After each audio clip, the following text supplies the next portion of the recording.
तर मित्रांनो, तुमच्या सगळ्यांचं स्वागत आहे माझ्या आजच्या ब्लॉगवर. आज मी चाललोय खारघरच्या इस्कॉन टेम्पलला. तर ब्लॉग पूर्ण बघा आणि एन्जॉय करा. खारघर मध्ये रिक्षा करून आम्ही डायरेक्ट आलो इथं इस्कॉन टेम्पल पाशी. आत एंट्री गेल्या साईडला चप्पल काढले, इथं जमा केले चप्पल आपल्या आणि पाय धुवून नीट एंट्री केली आतमध्ये जायला. आशियामध्ये दुसऱ्या क्रमांकावर सर्वात मोठं मंदिर म्हणजे हे. या मंदिराला बनवायला 12 वर्षाचा कालावधी लागलेला. आतलं वातावरण एकदा बघा, एकदम क्वालिटी एकदम चमकलतं. आपल्या महाराष्ट्रातलं सर्वात मोठं मंदिर म्हणजे हे. इथलं वातावरण पण खूप चांगलं होतं, एकदम शांत होतं वातावरण. कलाकारी तर इथली एकदम क्वालिटीच आहे, एकदम बारकाईने काम केलं, एकदम विषय हार्ड आहे बघा. हे मंदिर ठराविक वेळेसाठीच उघडं राहतात, तर जाताना नक्की एकदा खात्री करा आणि मगच जावा.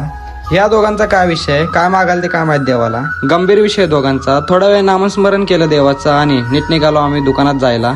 इथं तरुण काय घेतलं तर नाही, पण फुल एक्सप्लोर केला आम्ही. इथल्या मूर्त्या जसे दिसतात तसे महाग पण आहेत. राहुलच्या हातात कुठलं यंत्र लागलेलं काय माहित, गोल चक्राच काढालता राहुल भाऊ. थोडा वेळ फिरून आम्ही आलो इथं नाश्ता करायला. जाता जाता सनसेटचा एक सीन कॅप्चर केला आणि नीट निघालो घरी जायला. उसाचा रस पण पिला रस्त्यात. आजच्या ब्लॉग साठी एवढंच. भेटूया पुढच्या ब्लॉग मध्ये. ब्लॉग आवडला असेल लाईक शेअर फॉलो करायला विसरू नका.